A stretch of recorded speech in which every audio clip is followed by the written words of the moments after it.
여주동행이라는 말을 들어보신 적이 있으실 것입니다. 우리 교회가 천안 고려신학대학원에 기증한 기념비에도 전면에는 코람데오 하나님 앞에서 라고 기록이 되어 있고, 그 뒷면에는 일사가고 지사충성이라는 글과 함께 이 여주동행이라는 글이 기록되어 있습니다. 여주동행, 말 그대로 주님을 따라 주님과 함께 동행한다, 걸어간다 라는 뜻인데요. 지금은 돌아가신 고 박윤선 목사님도 가끔 이 여주동행이라는 글을 붓글씨로 직접 써서 성도님들에게 선물하신 적도 있다고 합니다. 이 여주동행이라는 글이 다른 코람데오라는 말과 일사가고 지사충성이라는 말과 함께 기록되어 있는 이유가, 그리고 또 목사님께서 특별히 이렇게 기록해서 성도님들에게 선물해야 할 만한 이유가 무엇이겠습니까? 이 땅을 살아가는 성도들이 세상을 따라가지 않고 주님과 동행하는 걸음이 되어야 하기에 우리의 삶이 세상에 젖어 있는 것이 아니라 하나님과 동행해야 하는 것이 너무나 중요하기 때문이라고 할 수 있습니다. 오늘 본문에서 노아가 하나님과 동행했다라고 기록하고 있는 것처럼 오늘을 살아가는 우리의 소원도, 우리의 걸음도 우리 하나님과 함께 동행하는 매일의 삶이 되어야 할 줄 믿습니다. 하지만 우리의 현실을 보면 어떻습니까? 하나님과 동행한다는 것이 얼마나 어려운 일인지요. 각자의 삶을 돌아보면 사실 너무나 바쁘고 피곤합니다. 일상생활이 매일 주어지는 업무들이 우리가 하나님과 동행하지 못하도록 우리를 방해합니다. 우리가 속한 환경과 문화와 법 제도가 하나님과 동행하려는 우리의 마음을 흔들고 또 제한하고 방해하지요.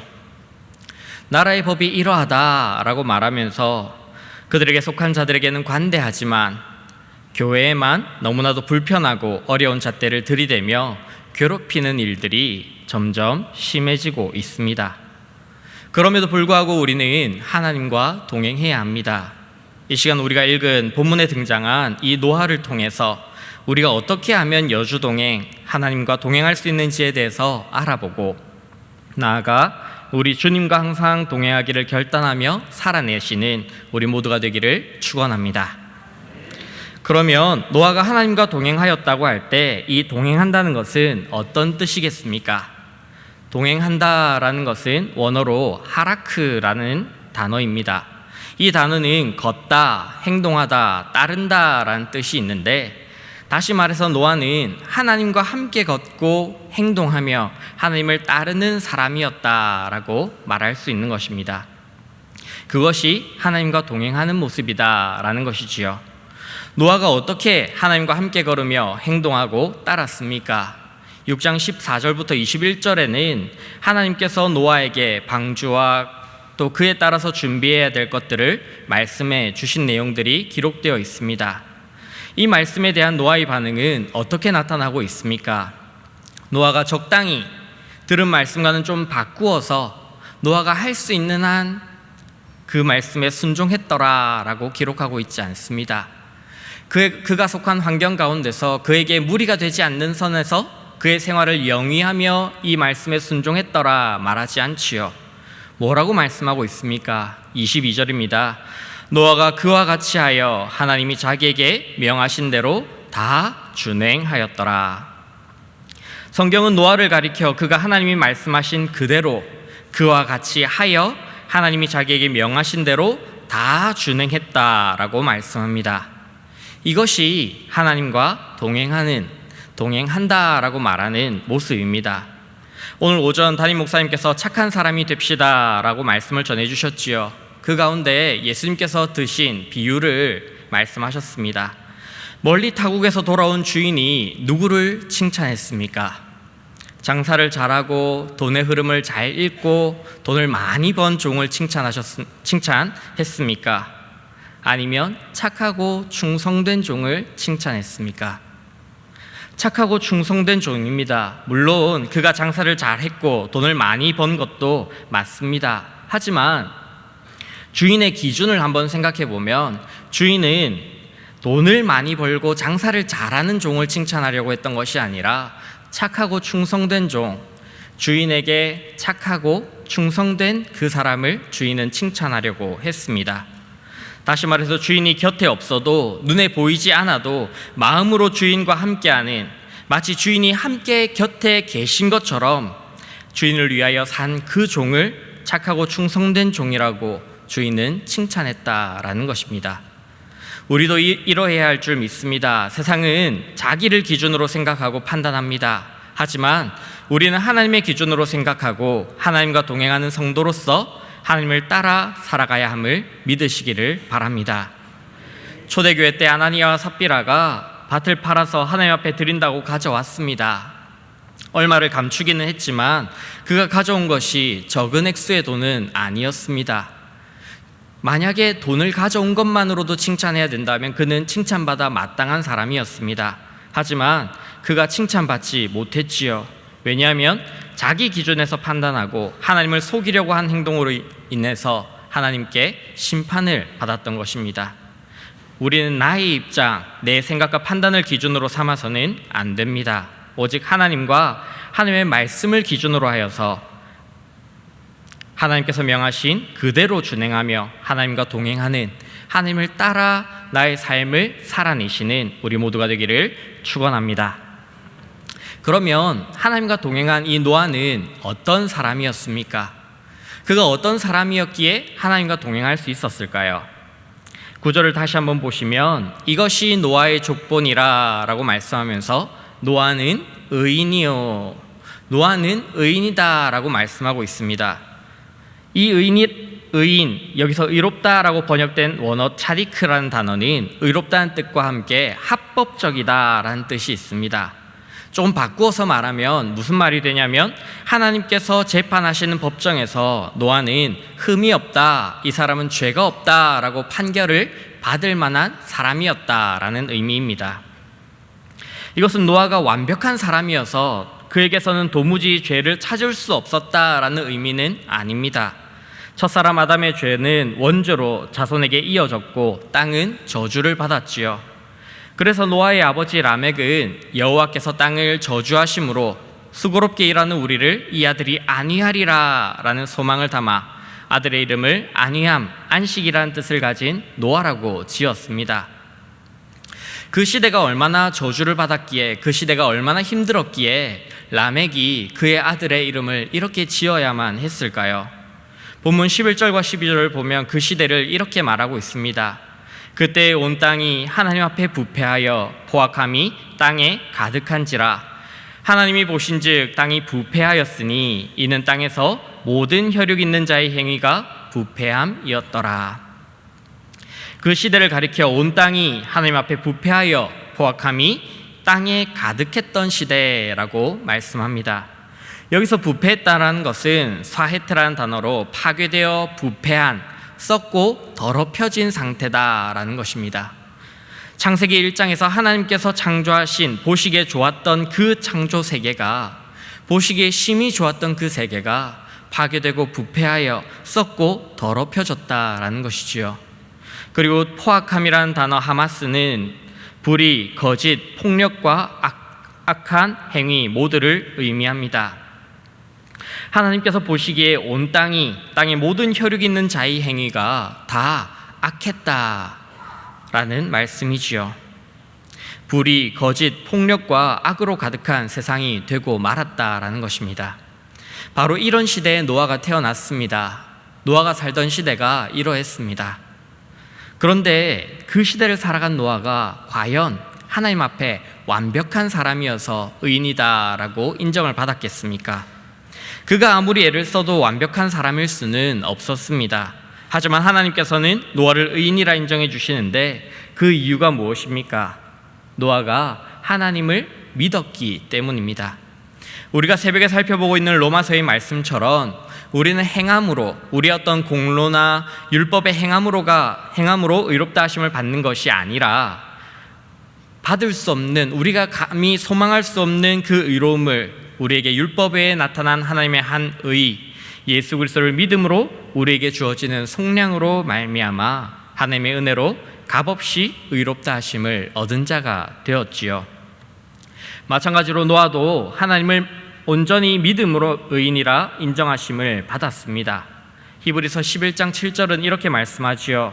믿음으로 노아는 아직 보이지 않는 일에 경고하심을 받아 경외함으로 방주를 준비하여 그 집을 구원하였으니 이로 말미암아 세상을 정죄하고 믿음을 따르는 의의 상속자가 되었느니라.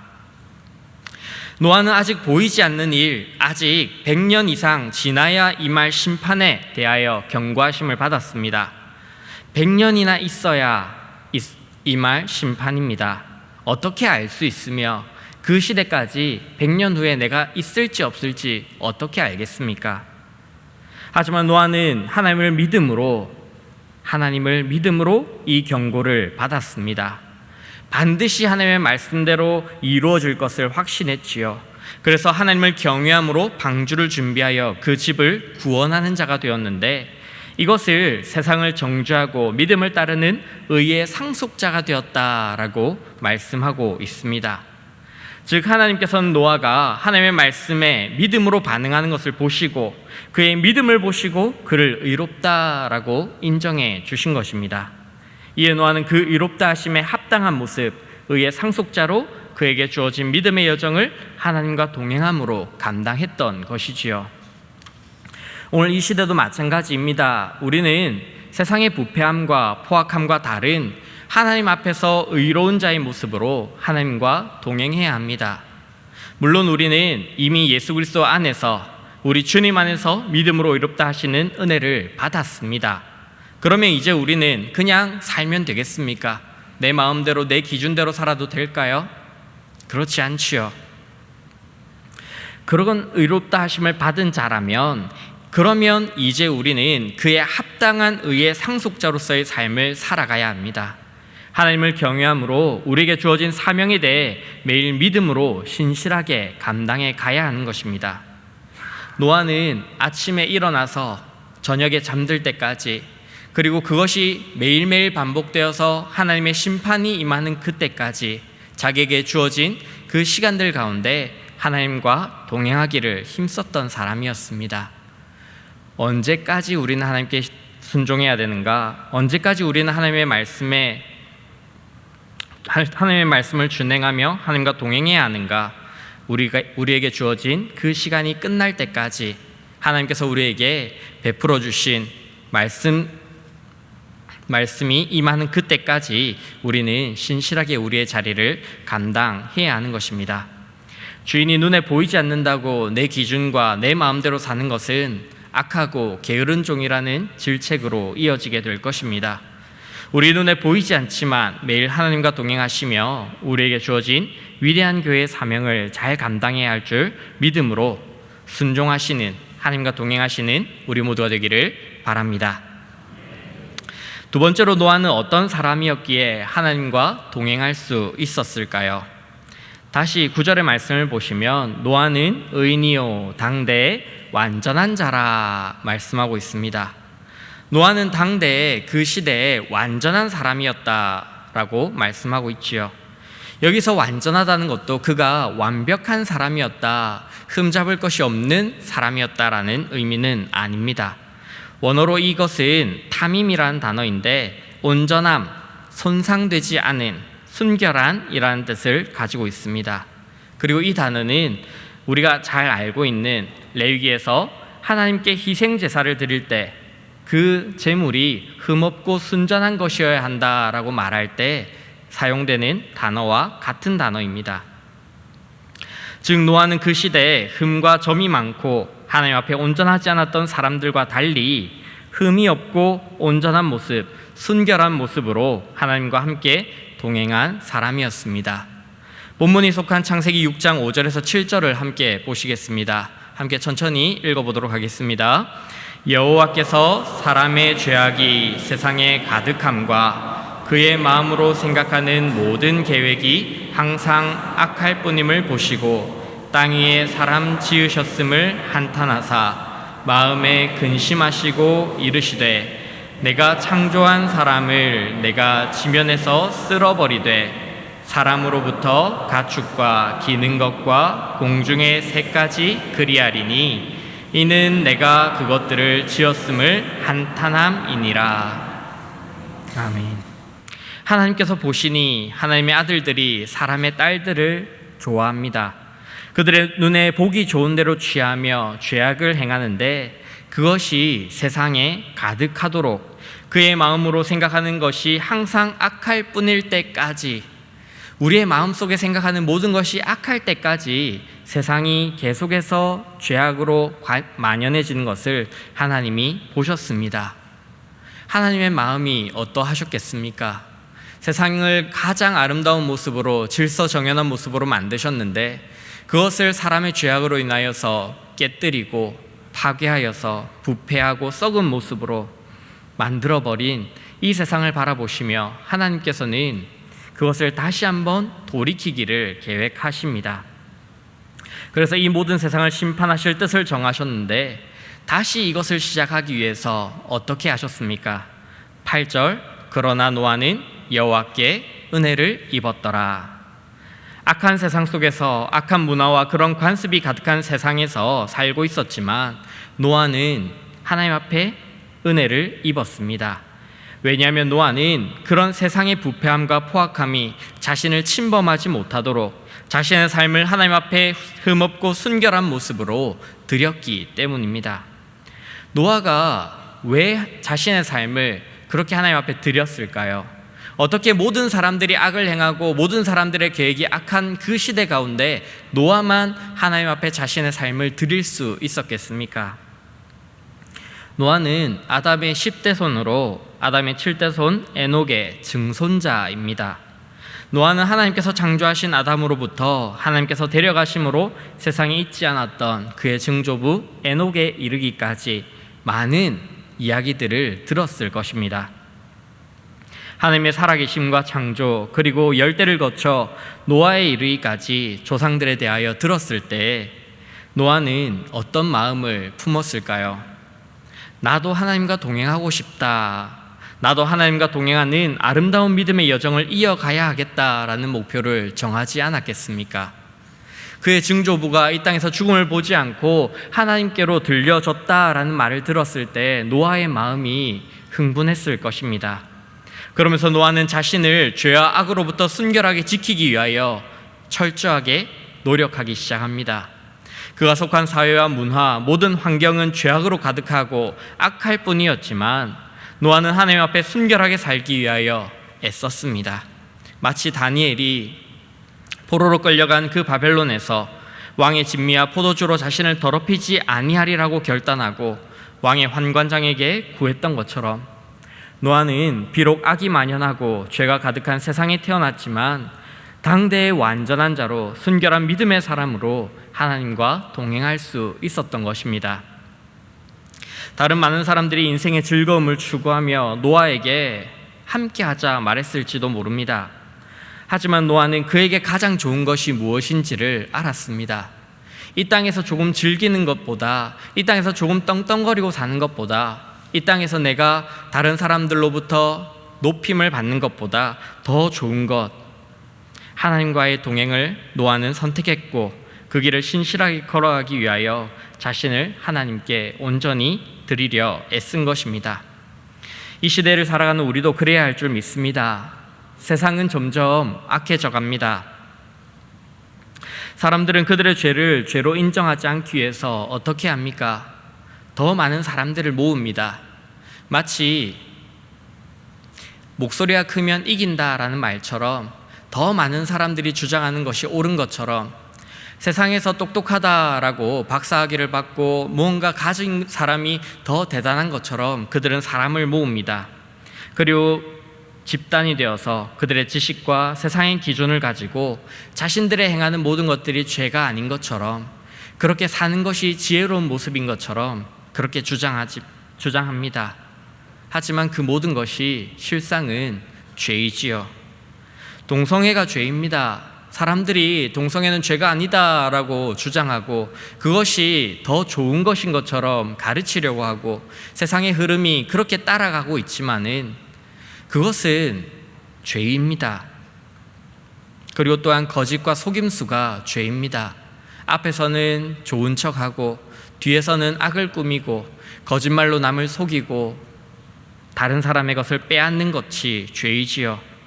내가 조금 더 높아지기 위해서 다른 일을 짓밟는 것이 죄이고, 다른 사람을 어떻게든 나보다 못한 사람으로 다른 사람들 앞에서 말로 행동으로 깔보고 짓밟는 것이 죄입니다.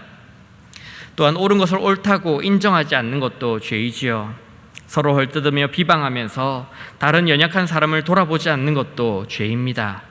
나에게 관대하고 남에게 비판적인 것, 남의 이름을 들먹이며 그는 이렇게 살면 안 돼 라고 말하는 것이 죄다라는 것입니다. 하지만 우리는 그러한 기준을 가지고 있지만 세상은 어떻습니까? 이 모든 것이 죄다라고 말하고 있습니까? 아닙니다. 그것이 지혜로운 것이다, 그렇게 살아야 된다라고 말하고 자라나는 아이들에게 그렇게 살아갈 것을 종용하는 것이 세상입니다. 그런 세상 가운데 살고 있지만 우리는 하나님과 동행하는 자로서 하나님 앞에 완전한 자, 뱀처럼 지혜로나 또한 비둘기같이 순결하고 선한 일에 지혜롭되 악에는 미련한 자로서 살아가야 합니다. 세상에 대해서, 악한 일에 대해서 미련한 모습으로 살아가기에 세상에서 미련한 자다라고 손가락질 받을 수 있습니다. 좀 더 사람들이 지혜롭게 살아보라 말하면서 이렇게 해야 돈을 번다, 이렇게 해야 높은 자리에 간다, 이렇게 해야 사람들로부터 신임을 얻을 수 있다라고 말할지도 모릅니다. 하지만 그 가운데 흔들리지 않으시기를 바랍니다. 십자가에 못 박히신 그리스도, 우리 예수님은 유대인들에게는 거리끼는 것이었고 헬라인에게는 미련한 것으로 여겨졌습니다. 가장 천한 것으로, 가장 세상에서 못한 것으로 여겨지신 분이 우리 예수님입니다. 하지만 어떻습니까? 부르심을 받은 자들에게는 그리스도는 하나님의 능력이요 하나님의 지혜다라고 성경은 말씀합니다. 이것을 믿으시기를 바랍니다. 때론 힘들고 지칠 수 있습니다. 노아가 방주를 준비할 때 그를 비난하고 조롱했던 사람들처럼 세상이 우리를 비난하고 조롱할 수 있습니다. 우리가 살아가야 할 매일의 삶 중에 하루는 좀 포기해보라고, 그래도 되지 않겠느냐고, 적당히 좀 타협하라고, 네가 할 수 있는 만큼만 하라고 말할지도 모릅니다. 하지만 우리는 매일 우리에게 주어진 한 걸음 한 걸음의 여정, 그 믿음의 일보를 멈추어서는 안 됩니다. 왜냐하면 하나님께서 그런 우리를 통해 하나님의 위대한 일을 이루시기를 원하시기 때문입니다. 노아가 이 믿음의 여정을 끝까지 걸어갔습니다. 그랬더니 하나님께서 그를 방주에 넣으시고 문을 닫으시고 세상을 심판하셨습니다. 그리고 나서 그것이 끝났습니까? 그렇지 않습니다. 세상에서는 물이 거쳐졌고 다시 묻이 드러났고 다시 하나님께서는 노아를 그 방주에서 꺼내어서 그가 살아갈 믿음의 터전을 허락해 주셨습니다.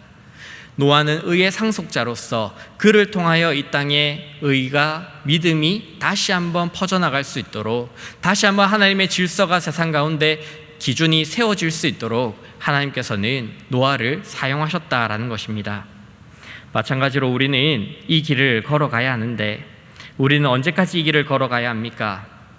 우리에게 주어진 시간이 끝날 때까지 하나님께서 우리에게 주신 날들을 계수하는 지혜를 가지고 하나님 앞에서, 하나님 안에서 내가 어떻게 살아가야 하는지에 대해서 고민하고 결단하고 어떻게 해야, 어떤 결정이 하나님과 동행하는 결정인지를 끊임없이 기도하며 말씀에 비추어 보며 우린 이 길을 걸어가야 합니다. 그리고 또한 우리는 이 길의 목표를 잡아야 하는데 그 목표는 어디입니까? 주님께서 가신 길의 끝, 예수 그리스도의 장성한 분량에 충만한 데까지 우리는 목표로 삼아야 합니다. 우리는 깨어 열심을 내는 교회가 되어야 합니다. 왜냐하면 하나님께서 그 사명을 우리에게 주셨기 때문입니다. 언제까지? 우리에게 주어진 그날의 끝까지. 얼마나 우리는 이 길을 걸어가야 합니까? 예수 그리스도의 장성한 분량에 충만한 데까지 우리는 깨어 있어야 한다라는 것입니다. 내가 믿음의 연수가 좀 되니까, 내가 이제 나이가 좀 있으니까, 내가 이제 다른 사람들보다 좀 더 예수 믿은 지가 오래되었고 우리 교회에 온 지가 오래되었으니 나는 좀 쉬고 네가 깨어서 열심을 내라 하는 것이 아니라, 우리가 하나님 안에서 함께 깨어서 열심을 내는, 함께 하나님과 동행하는 그러한 교회가 되어야 하는 것입니다. 하나님께서 주신 의로움에 합당한 모습으로 하나님 앞에 완전하고 순결한 모습으로 하나님과 동행하기를, 이것을 꼭 기억하시고 우리에게 주어진 날 매일마다 하나님과 함께 동행하시며 하나님을 간절히 찾으시는 우리 모두가 되기를 간절히 축원합니다.